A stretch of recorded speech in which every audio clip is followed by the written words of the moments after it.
Pandesal. Malunggay matcha pandesal.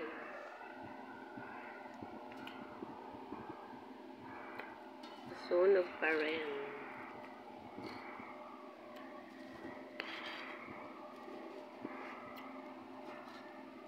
Toasted.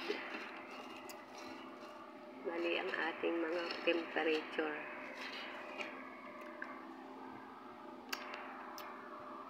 Lagay natin yan sa tama. Siyempre, tuyong-tuyo na yan.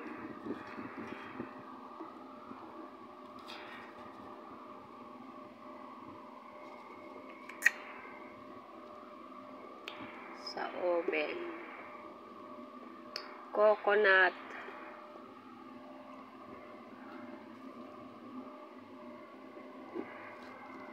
Pandesal. Try natin buksan itong isa. Kung hindi siya basa. May basa pa rin.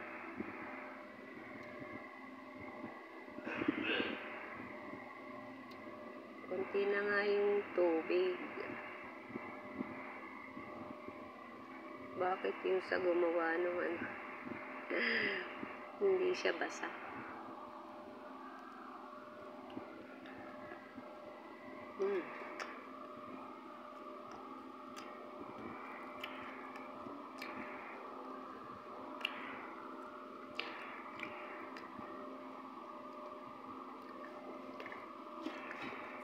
Kunti ba ang tubig ko? Pero lalo siya magiging basa. Isa nga lang din ang aking egg.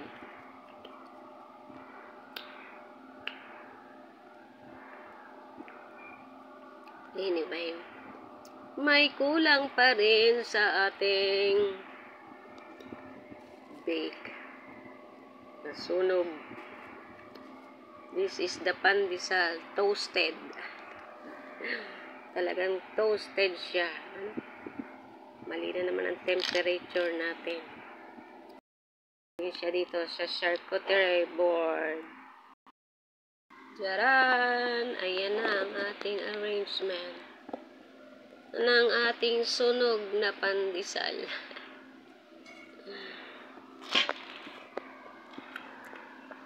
Epic fail na naman. First time in the oven ng pandesal.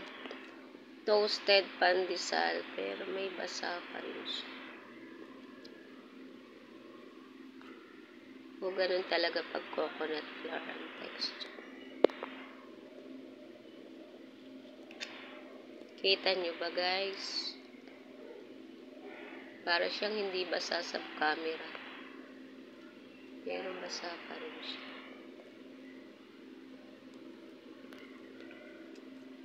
Pag nirehit ko ay lalong masusunog.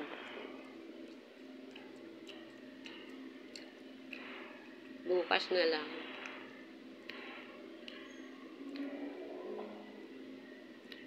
Pag kinain natin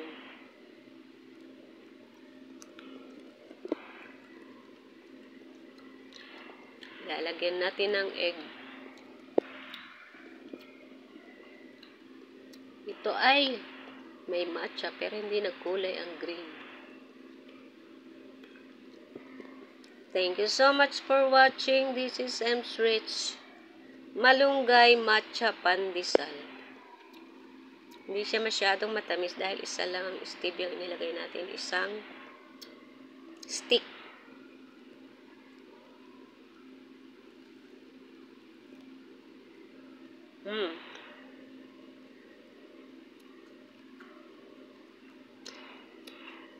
Ganito talaga tsaka.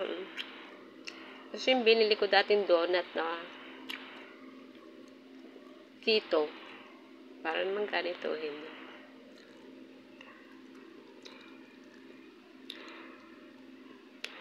The texture is real. Kita nyo ba? Coconut flour. I don't know. Ay, yung almond. Dati nakabili ako. Para natural bread lang. Pero ito ay coconut flour. Hindi ko na siya nabibideo, guys. Kasi wala tayong katuwang. Ayan.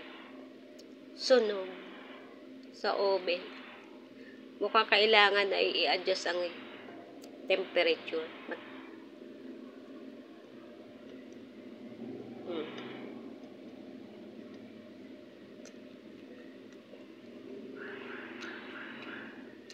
Nag-try na ako nito dati. Steam. Pero ganito rin ang texture nun eh. Parang mamasa-masa nun. O, ganito ba talaga? Hindi naman siya basang-basa. O, kulang lang ang sukat ko ng tubig. Hindi lalo nagbasa. Kung masyado madaming tubig. Thank you so much for watching. This is M's Rich. Sunog na pandesal.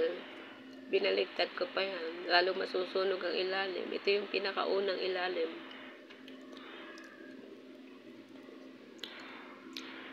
Kasi basa pa talaga siya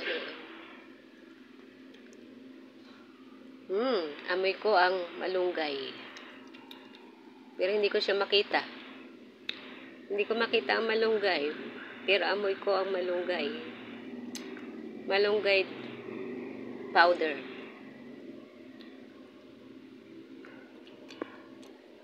Thank you so much for watching. Nanggaya tayo sa video pero hindi pa rin gayang-gaya.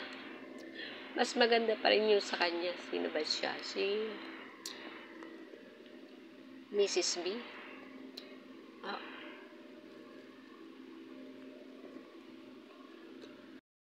Pala.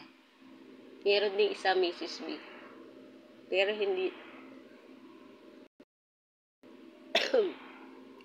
Gumawa tayo ng sarili nating sukat. Ayan. Madilim pati sa ating pinaglulutuan. Anyway guys, thank you for watching. This is M's Rich. Kain tayo. Ayan, hindi natin kakainin itong may sunog. Almusal sa pandesal sa hapunan.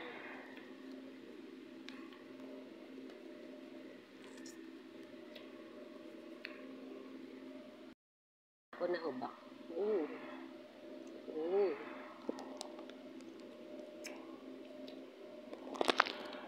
Kakalaman na natin to ng eggnog. Tomorrow.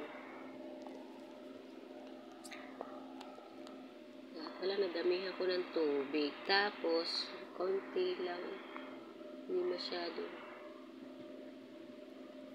Nag-sourdough bread na rin siya. Toasted. Thank you so much.